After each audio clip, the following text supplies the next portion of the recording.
Salute! Okay, now you saw the thumbnail. We're going to talk about knife work. One of the things I want to say to all of you guys, I noticed that all of you guys, there's a lot of watching the 52 blocks. But if you don't know how to defend yourself against a knife, you're not prepared for the street. The street is stick, knife, and gun, besides the empty hands and multiple attackers. A lot of martial arts systems leave those things out. They don't train against multiple attackers. They don't train in close spaces like this. They don't train to defend themselves against a knife. They don't train to disarm a firearm. You got to start to do that. A long time ago, when I was training in the martial arts, all I wanted to do was fight. And I was getting on the black belt level, and the sensei said to me, he said, hey man, you got to know more than that. You can't just fight and do kata. He said, this weapon stuff is very much a part of what we do because we are a self-defense school. Big shout out to V Honest V Jitsu, Professor V. Big salute. And it's a V Jiu-Jitsu school, and we focus on reality-based self-defense. You need to be able to learn not just how to punch and kick and do kata and do throws. You got to know how to defend yourself against a knife. So take this knife, for instance. This is a nice, expensive knife. It's going to do a lot of damage. And I also want to let you know that if the police catch you with this knife, you might be arrested. And also, you may be in another situation with this knife. You have to explain to the jury why you have a knife like this. And the jury is going to say, well, actually, the lawyer is going to say, your intent was to find somebody and to do damage. You didn't have good intentions with this knife. This is a knife to destroy someone. This is a knife to end the situation with the attacker or of whoever that person is in your life. So these kinds of knives, I have a student who is super, super good with this weapon. One of the best in Hollywood.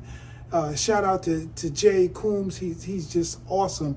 I called him one day and said, man, I don't like the fact that you're better at this weapon than me. And you got to show me some stuff. He said, I got you. But it's great for Hollywood. It's great for a movie. It's great for the movie The Raid. It's great for John Wick. But in real life, especially in places like New York City, you carrying something like this around, this can be interpreted to the jury as you being the bad guy and not the good guy. So I don't think this is a great self-defense knife. I think it's great for movies. I think it's great for people who really want to understand the art, but just carrying this around for self-defense. And if you don't know how to use it, you might hurt yourself because this knife can be dangerous not only to the attacker, but to you if you don't know how to use it. So I would say this is the knife. This is our A knife, A level, excellent. Now, when I was a kid, and I want you guys to put in the comment, when I was a kid, everybody had a 007. We all had a 007, and the 007 was $7. This is a $7, $10 knife. I don't know how much it is today. It could be 20 bucks, but this is a cheap knife. This part is sharp, but over here after a while, it's dull. It's not really great for cutting, but I would say stabbing would be actually great for that. If you join the Patreon and text me, I give a small course on the difference between the knives that you use. And this is a pen knife. I used to give this to all the guys on my security team because in a place like New York, it's legal, right? It just can't be more than your hand or some rule they had. But this is legal to have. It's a little pen knife, and anybody can carry this. And you can do a lot of damage. I can do a lot of damage with that guy. See, he's automatically trying to block. That's why I grabbed that hand, because That's the 52 fake. I'll talk about that in a minute. And now, let's say this is a shank or pencil or something that you found. It's dull this way. If I face him, and actually he is a fighter, he's a good guy, but it's hard to block this particular weapon. This is how easy it is to be cut. If I cut him here, he's gonna bleed out. I have a video. I can't show that video to you. I showed it to all my Patreon members, but I can't really show the video. YouTube wouldn't like me to show it. But it was some guys, they were in the subway and they start arguing among each other. And the big guy came and everybody backed up. And the young guy had the weapon behind, not like West Side Story, not in front of so you can see it. He was hiding that weapon. And the big guy came towards him like this. And when the big guy came towards him like that, that's all he did. And all of a sudden, the kid started bleeding, and he started walking like he was losing blood, and he was delirious. And finally, he fell to the ground. And that's the end of the video, but I know there, he probably didn't survive. The knife is very dangerous. In England, all they use is the knife. They don't carry around guns. But this is what they carry. They carry this. So this is how quick you can be taken out by a knife. Now to all my guys who are into the knife world and they want to cut you up and do all kinds of fancy stuff, you have to answer for that too. I'm gonna give you another story. I only know what I know. I had a what we call a dojo brother, a martial arts brother, and he was being robbed on about 135th Street train station. He had on his transit outfit. He was at work. He was wearing his transit, and he carried a knife, a very nice knife. He had a A-level knife with him. That A-level knife. When the kid robbed him or tried to rob him, what he did to the kid was he cut the kid up, and the kid turned his back and ran, and he continued to do all his drill stuff to this kid. And he deleted this kid. And this wasn't no hoodlum kid. This probably was his first time trying to rob somebody, because when they looked him up, he was an A student. He had a father, he had a mother. He came out of a good home. I used to be a social worker. That happens too. I call them the Cosby kids, when they have a good home and they're out here trying to be a street thug. And he was trying to be a street thug, and he robbed my guy. And when he tried to rob my guy cut them all up. And when the kid was running, same thing with a firearm. If the bad guy is running away, you can't chase him and finish to do whatever you want. And a lot of the things that we practice in the edge weapon world is to delete you real quick. Everybody does stuff like this. If he grabs my hand and I cut, I want to disarm, that's how you disarm. Look what the next move is that. What? Look. You guys are nice with that, but what did I do to him? He's not with us anymore. He's gone. Same thing. If he grabs me with the cross hand, look, I can disarm. I use the weapon to disarm. And look, that's the next move. Watch again. Kick, boom. That's your next move? He's no longer with us. You have to understand that this kind of stuff is dangerous. When I teach your first movement, 1 and 2, it's over. So you say, well, what would you do in that situation? 1 and 2. I probably cut his face, but I won't cut his neck. But you have to be aware, you can't be emotional with these kinds of weapons because they're very dangerous. So again, if he tries to block it, it's too late. It's too late. You can't. That's how easy it is to actually delete somebody or lose your life. And this is why we always say we respect all people regardless of race, creed, color, or gender. And I indoctrinate the students to keep that in our head, that we don't want to really harm a person where they're no longer part of this world. That's not the intent. So while everybody's out doing all this fancy knife stuff, remember where you're cutting. Remember what you're doing. And also in a knife fight, there are two things in a knife fight. This is emotional cutting, I say. Big. I wanna cut through his skin. Emotional. But what about intentional? Intentional are those guys that really know how to use the knife. The real world guys, the guys from jail, they're gonna use what we call the 52 fake. The 52 fake is here. He doesn't know. And then from that point, probably a possession and camera, come into this. This is called a sewing machine. Okay, camera, move into this. I want to take this weapon, goes in and out. So imagine me grabbing him.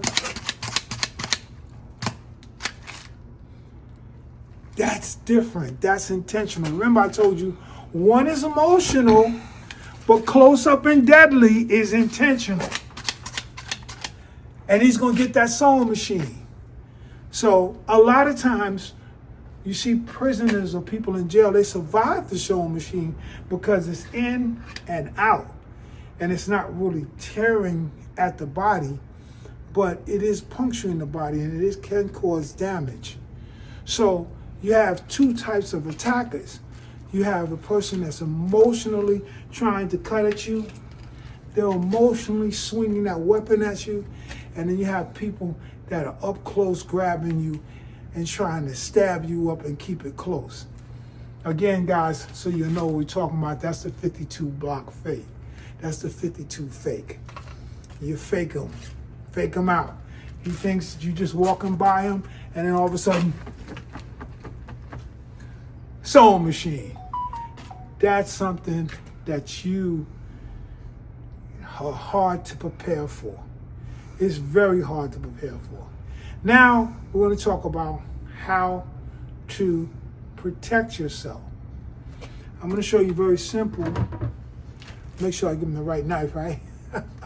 I'll give him one. Let me give him one with something little, you can actually see it, right? So if he tries to stab me, I'm trying to get 2-on-1. That's what I want to get. 2-on-1.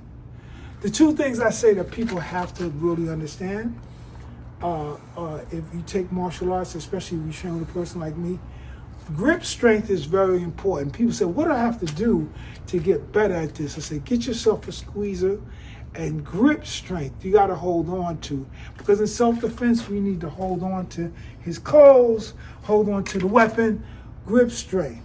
Once I have this, now I can do other things. I can let it go, punch, or palm crashing him into this using the environment, right? Punch, crashing him into this, grab it here, I can headbutt him, I can do everything to take this weapon. Switch on the hand. Of course, he stabs. In the world that we like, I'd like to pop it. Good. But you have to have a lot of skill for that. I'm gonna show you again. He stabs at me, I pop it. And look at the disarm. Disarm, just take it out, and look. Stab again, cut the Achilles. I want to stab him across and cut the Achilles, but I'm also moving out of his zone. And now, right behind, cut the Achilles. He'll survive that, all right? He won't ever walk well, but he'll survive that. And there's a bunch of other knife techniques, but we're just gonna go over a couple simple. The most used knife technique is the slash.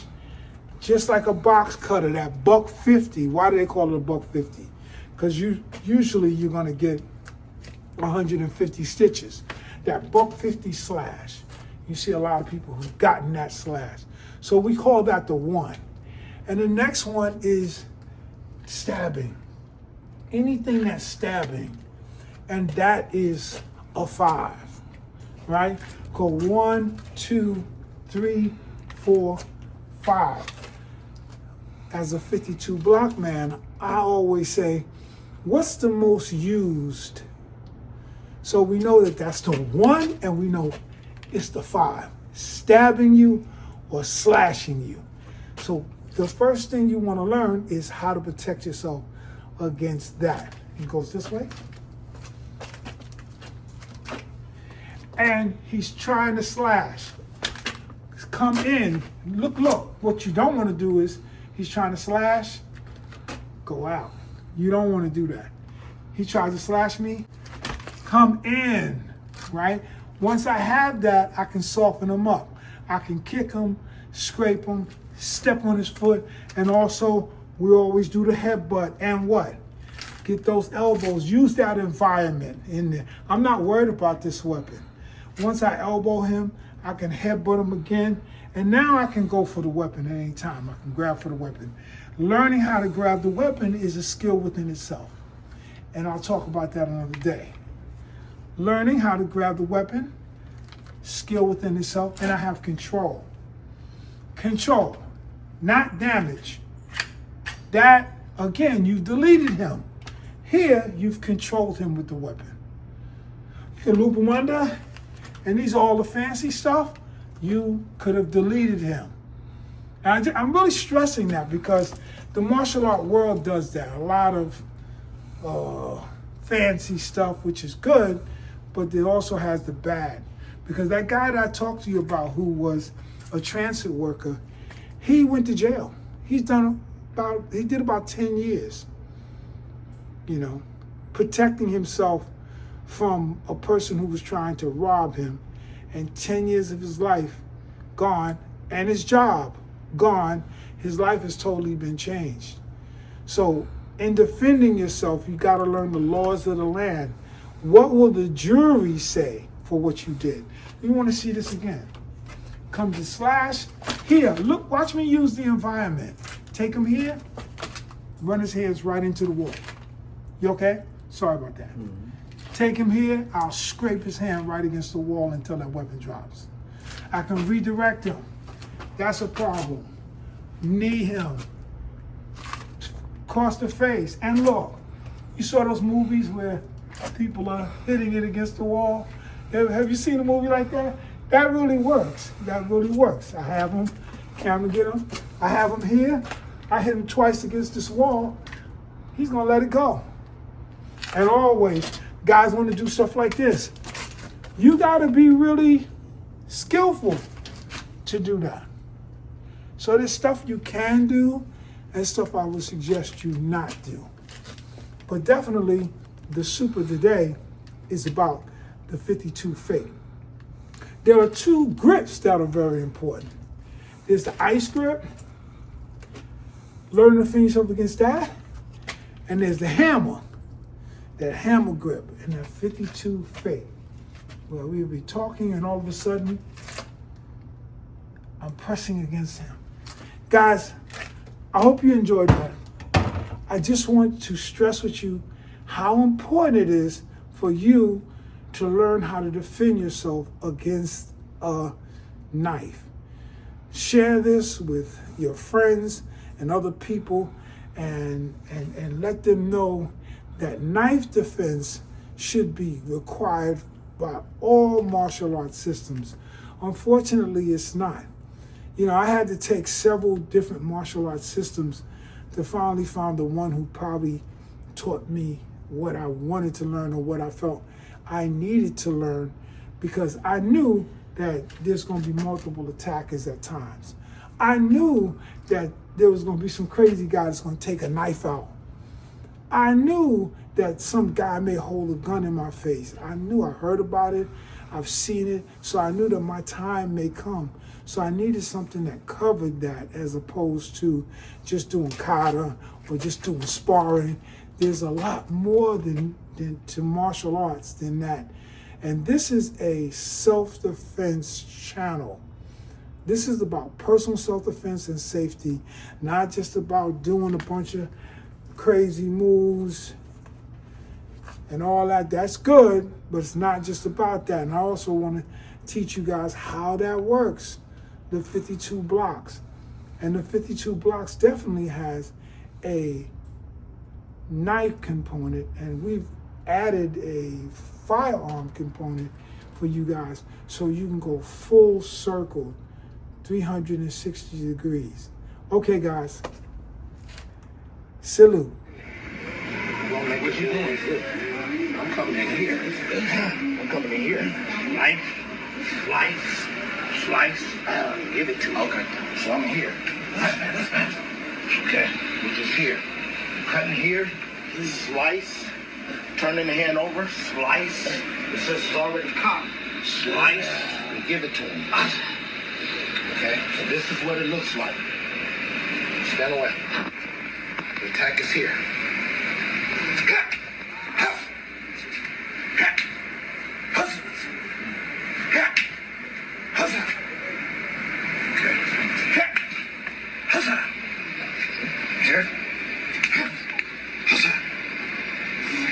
There's some knife practitioners, they want to go here. Yeah, they want to go here. They want to try to catch the keyless. And go here. Okay. So this is with full speed on it. Okay, guys, you know what to do. I want you to punch that like button. Elbow that share button. And headbutt that subscribe button. And I'll see you later. Salute. 52 blocks, kick knock, jailhouse rock. From the motherland to the plantation, from the prison to the block. Rumble with a cop, uppercut a knock, a big out of his sock. 52 blocks, kick knock, jailhouse rock. 52 blocks, kick knock, jailhouse rock. From the motherland to the plantation, from the prison to the block. Rumble with a cop, uppercut a knock, a big out of his sock. 52 blocks.